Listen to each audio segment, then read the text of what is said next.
The Lives of the Saints by the Reverend Alban Butler, taken from the 4th edition, published in 1954. August 26th. Saint Zephyrinus, Pope. Saint Zephyrinus, a native of Rome, succeeded Victor in the pontificate in the year 202, in which Severus raised the fifth most bloody persecution against the Church, which continued not for 2 years, only as Dodwell imagined, but to the death of that emperor in 211, as Runard, Berti, and others prove, from Sulpicius Severus and other authorities. Under this furious storm, this holy pastor was the support and comfort of the distressed flock of Christ, and he suffered by charity and compassion what every confessor underwent. The triumphs of the martyrs were indeed his joy, but his heart received many deep wounds from the fall of apostates and heretics. Neither did this latter affliction cease by the peace which Caracalla restored to the Church, and which was not disturbed by Macrinus, by whose contrivance Caracalla was murdered in Mesopotamia in 217, nor by the successor and murderer of this latter, the impure Heliogabalus, who reigned to the year 221. The chief among these heretics were Marcion, Praxeas, Valentine, and the Montanists, for St. Optatus testifies that all these were vanquished by Zephyrinus, Bishop of Rome. Our saint had also the affliction to see the fall of Tertullian, which seems to have been owing partly to his pride, and partly to one Proclus, or Proculus, an eloquent Montanist, whom Tertullian highly extolled after he was become an abettor of that heresy.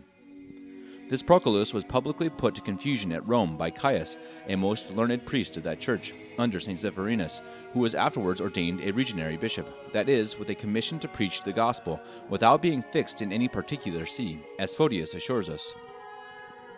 Eusebius, St. Jerome, and Photius much commended the dialogue of Caius with Proculus, a work which has not reached our times. Photius tells us that Caius also composed a treatise against Artemon, who believed that Jesus Christ was only a mere man, and several other learned works from which Eusebius took the account he was given us of the penance of Natalis.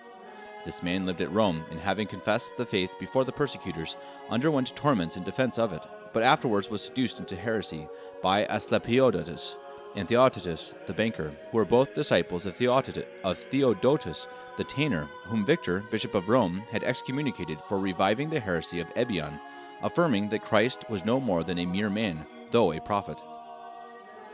These two heretics had persuaded Natalis to suffer them to ordain him a bishop of their sect, promising that he should be furnished monthly with 150 silver denarii, upwards of £3 sterling.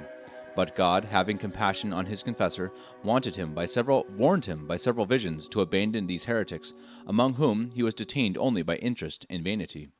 At length he was whipped a whole night by an angel.